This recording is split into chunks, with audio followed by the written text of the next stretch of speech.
חמה בהרי יהודה ובחוצות ירושלים.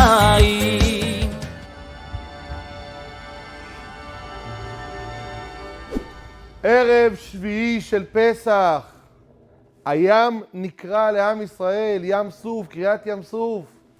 זה לא רק מעמד היסטורי שהיה בעבר. בכל שנה ושנה, כשמגיע עת יום שביעי של פסח, עת רצון לקריאת ים סוף. בתלמוד מופיע לנו שני דברים שהם שווה ערך לקריאת ים סוף. קשה זיווגו של אדם כקריאת ים סוף. קשים מזונותיו של אדם כקריאת ים סוף.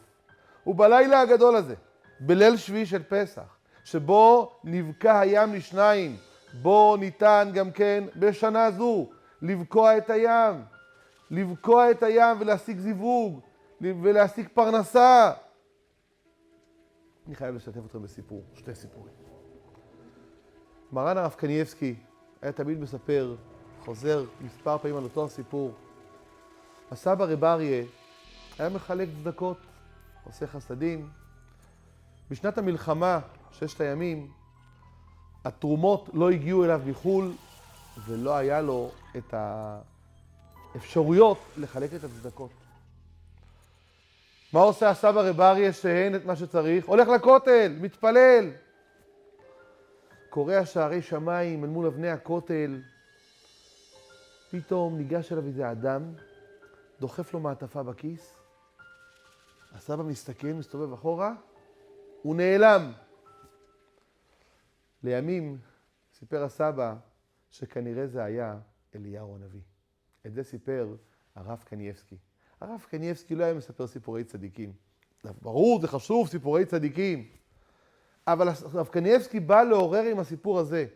כשאדם רוצה באמת דבר מסוים, בורא עולם נותן לו את זה. וכשהקדוש ברוך הוא ראה שהסבא רב אריה כל כך רוצה לעשות חסד ולהיטיב עם הזולת, הוא דאג לשלוח לו את אליהו הנביא שיוכל לעשות את מעשה החסד. אנחנו חוזרים שוב לקריאת ים סוף. מרן הרב זילברשטיין סיפר לרב חיים קניבסקי סיפור ביום שישי שהם למדו ביחד, והרב קניבסקי ששמע את הסיפור הזיל דמעה. וכך מספר הרב זילברשטיין. הוא היה במרפאות חוץ, ממתין לפגישה עם רופא. תוך כדי הפגישה, ההמתנה, עוברת איזו אישה עם עגלה, עם כריכים, עם שתייה, עם חטיפים, והיא מציעה לממתינים. לפעמים אפשר להמתין שעות. פנה אליה הרב זילברשטיין ואומר לה, אולי את מארגון עזר מציון? אומרת לו, לא. אז מאיזה ארגון את? אומרת, אני ארגון של עצמי. מה הביא אותך לבוא לחלק אוכל בבתי חולים, במרפאות חוץ? אין לך ילדים בבית? לא, יש לי ילדים בבית. אז מה הביא אותך לזה? סיפרה האישה למרן הרב זילברשטיין. היא הייתה אישה חשוכת ילדים, והגיעה למרן רב שלמה זלמן אוירבך.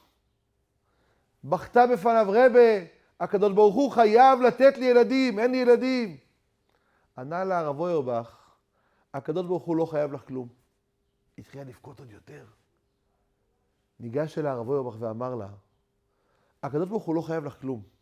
אבל אם את תעשי מעשה שאת לא חייבת לעשות, הקדוש ברוך הוא יחזיר לך דבר שהוא לא חייב לך. ואז היא קיבלה על עצמה לחלק אוכל לאנשים שממתינים לפגישה עם רופאים במרפאות חוץ. היא לא חייבת לעשות את זה. ותוך שנה היא נושעה בילד. כשאדם עושה מעשה שהוא לא מחויב, הקדוש ברוך הוא מחזיר לו משהו שהוא לא מחויב. שאלו את הרב אוירבך, מאיפה לך מקור לדבר הזה? אמר הרב אוירבך, כשעם ישראל עמד מול קריאת ים סוף, הם עשו מעשה מעבר למה שהם מחויבים לעשות. הם באו ונכנסו למים במסירות נפש. כשאדם עושה דבר מעבר למה שהוא מחויב לעשות, הקדוש ברוך הוא מחזיר לו מעבר למה שהוא מחויב לעשות. חברים, בכל שנה, בליל שביעי של פסח, כשאנו ניצבים כאן אל מול חוף הים בתל אביב, בחוף גורדון, כל שנה אני שומע מחדש ישועות חדשות. שנה שעברה באנו, אמרנו פה שירת הים איתך הרב, הנה האישה, הנה הגבר, הנה הילד שנולד. הניסים שמתרחשים לאין ארוך. בליל שביעי של פסח, ב-11 בלילה, נתכנס בשירה, בריקודים, ליד חוף גורדון בתל אביב. נשיר את שירת הים, נודה להשם, נקבל על עצמנו קבלות לעשות דברים שאנחנו לא מחויבים, מעבר למחויבות שלנו.